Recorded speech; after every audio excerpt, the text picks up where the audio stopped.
मैं doctor Surendra Kumar Bhargava, सहआचार्य BST, राजकीय महाविद्यालय क्षेत्र। माय डियर स्टूडेंट्स, आज अपना विषय है ओवरहेड्स, ऊपरी व्यय।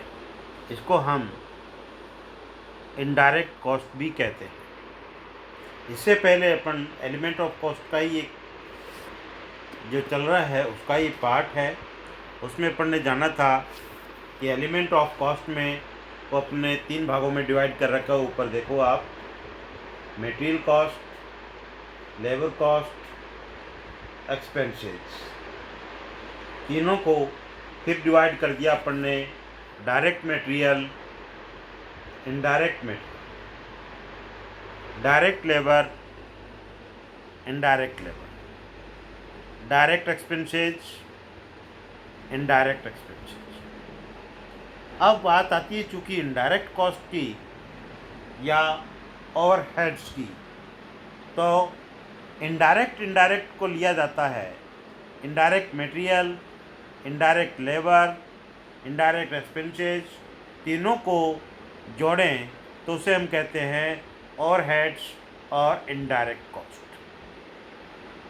और ओवरहेड्स का विभाजन करें या इनडायरेक्ट कॉस्ट का विभाजन करें तो इसको हम 3 भागों में बांटते हैं। वो 3 भाग इस प्रकार हैं, आपके सामने प्रस्तुत है, ये दिख रहा है। फैक्ट्री ओवरहेड्स, कारखाना ऊपरी व्यय।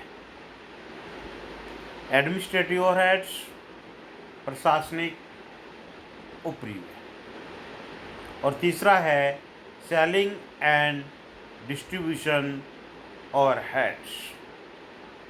तो ये 3 हो गए।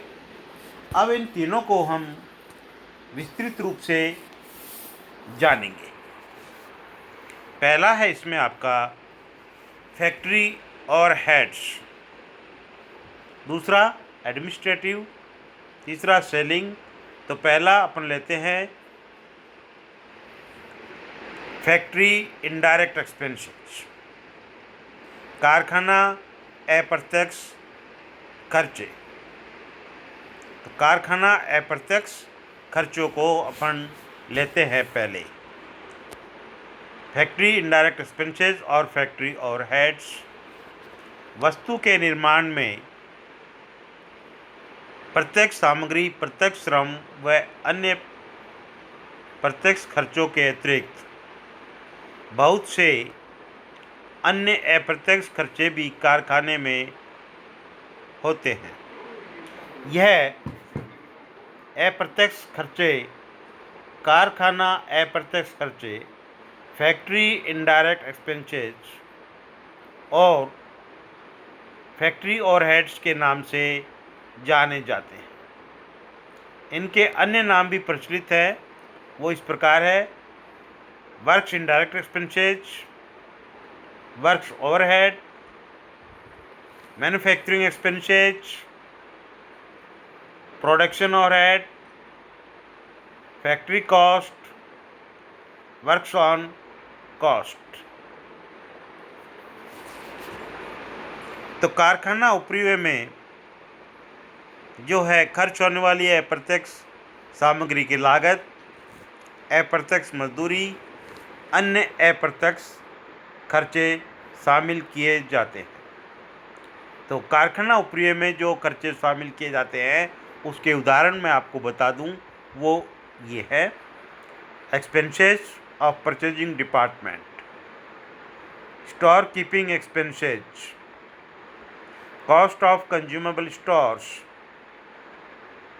normal losses of materials, wages of indirect labor, wages of normal idle time, labor welfare expenses, employees state insurance premium,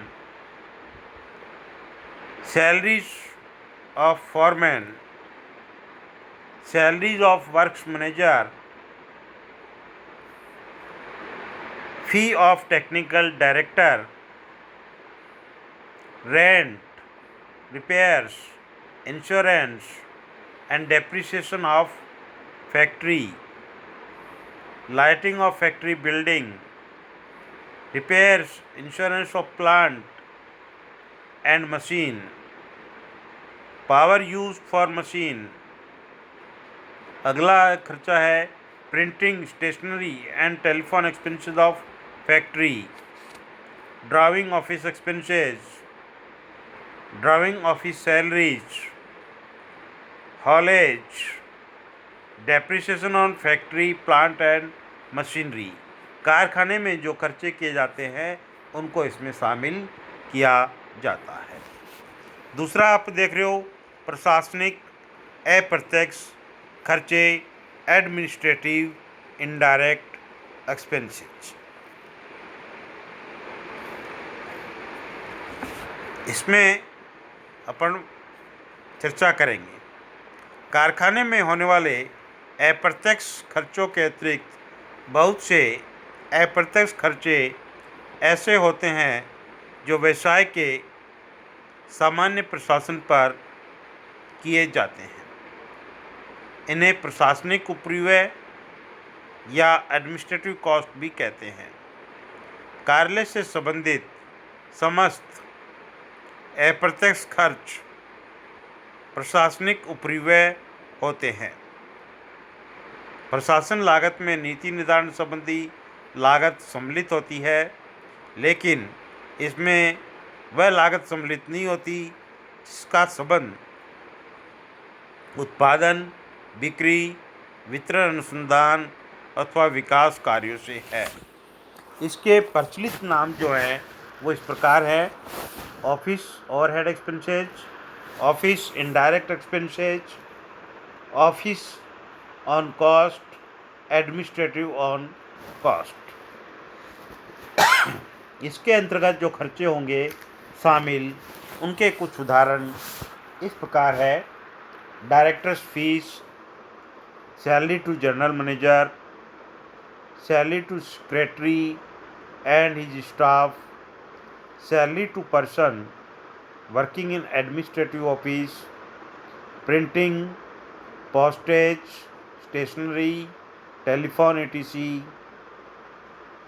rent, rates, taxes and insurance of office building, repairs, maintenance, insurance and depreciation of office equipment, repairs, depreciation etc of office furniture, ये इसमें आते हैं।